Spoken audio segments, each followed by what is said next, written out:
Hey, what's up, you guys? My name is Xander Foster, and today I have an essay to write.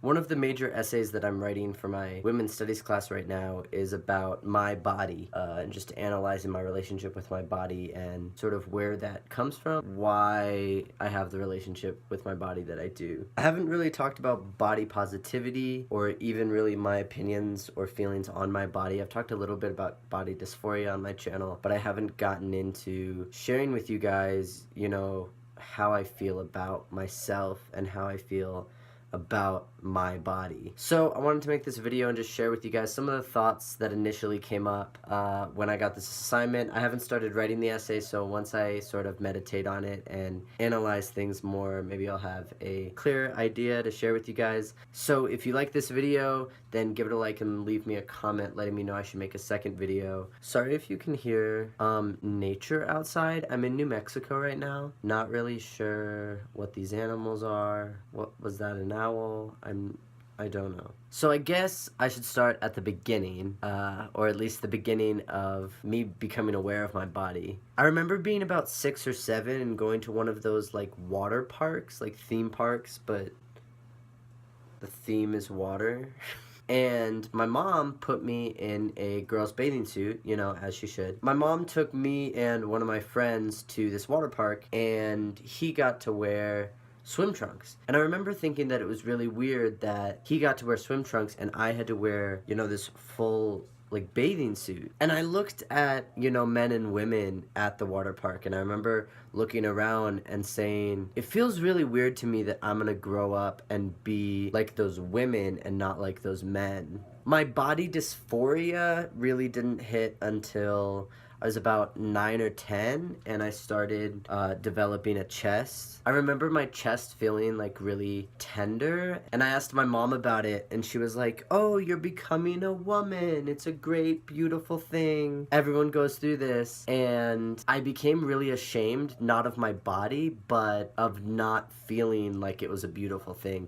I think for most cis girls, puberty, at least at some point, doesn't feel like a beautiful thing. But especially for me, going through female puberty was traumatizing, to say the least. I can't recall a time when I was a kid that I really hated my body.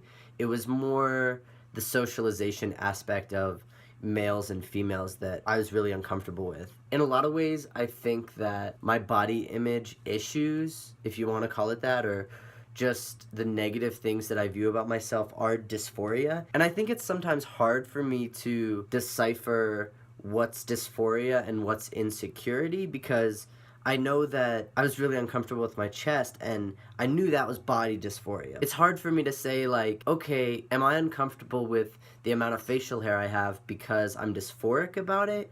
Or is that just like a normal guy's insecurity? Medically transitioning especially has brought me so many blessings, and one of those blessings has been the privilege to have insecurities outside of dysphoria. When I was a kid, I don't really think I was insecure about anything. My biggest insecurity as a kid was probably like my fast math score. If you guys ever did those sheets, you like flipped over those sheets, it was like a math minute, and you had a minute to do however many problems you could. That was probably my biggest insecurity because I sucked at math, still do. But yeah, I don't remember having any body insecurities. Like, I wasn't like, oh, I don't like this, I don't like this. I do remember telling my mom when I was about 4 or 5 that I felt bad that I couldn't be a model because I have a birthmark on my shoulder. Yeah, so I have a birthmark right there, and I remember telling my mom, I see all these models, and they like look over their shoulders, and I won't be able to do that because nobody will want me to be their model because I have a birthmark. To which my mom responded, that birthmark makes me different from all the other models, so people will probably want me twice as much. Going through puberty, middle school years, and into early high school was very, very difficult, and I was very dysphoric and very insecure. And I think, like many adolescents, everything seemed like the end of the world, and every little thing about my body seemed soul crushing. And so if I was like, oh, my hips are big, or my waist is small, or my shoulders are small, it was the end of the world. And it was just this terrible, terrible thing that I was never going to get over. I started my transition 8 years ago. I've been on testosterone for almost 3 years, and even the parts of my body that bring me a lot of dysphoria don't seem life-ending or like world-crushing anymore. I don't think there's a cure to insecurity the way that there is a cure to dysphoria. If you're dysphoric about the tissue on your chest and you get it removed, your dysphoria about your chest is going to be alleviated. Like, that's the cure to dysphoria. I don't think there's a cure to insecurity,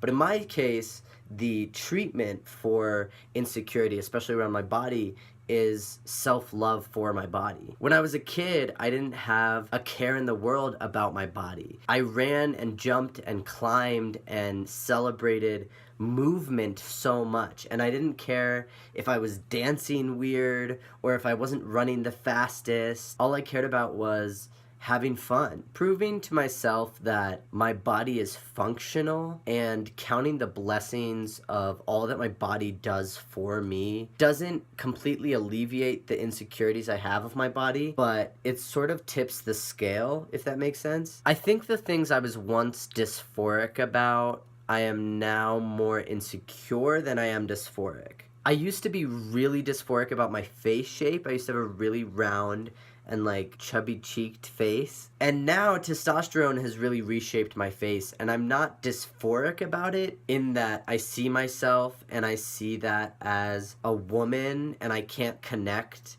you know, the person in the mirror and myself. It's more that I look at my jawline and I look at like my chin, and it's not exactly what I would want it to be. But you know, everyone has those things about them. Everyone has a freckle they don't like, or a joint that sticks out funny, or something's too big or something's too small. I'm also a very skinny guy, and I've always been skinny my whole life. I think now I swing on a pendulum of, do I want to take up a lot of space and prove my masculinity, or do I not feel worthy to take up that space, and do I want to close myself and get really, really small? I have really thin like arms and legs, and I can see my rib cage and my collarbones, and sometimes I feel really good about that. I don't feel like I deserve to take up more space than that, but then other times I feel like it makes me less of a man. I feel like I should be this bigger, buffer guy to prove that I'm more masculine. Every time in my life that I've gained weight, I've gotten more dysphoric. I would like bulk up a little, and even if it was muscle, just because of where the muscle and fat landed on my body, I would look in the mirror and just see curves. And I completely have always associated curves with femininity and with being female. And so gaining weight, gaining any type of weight, really put a strain on my heart and really put a strain on dysphoria for me. This stuff is kind of hard to talk about. I don't think I've ever like vocalized it. I don't know how I'm going to write an essay about it, but we'll see. I hope you guys enjoyed this video. I hope you could relate to something in it, or you found something I said interesting. If you did, make sure to give this video a like, leave me a comment, question, or concern, and if you want to see more from me in the future, then subscribe. Stay sweet!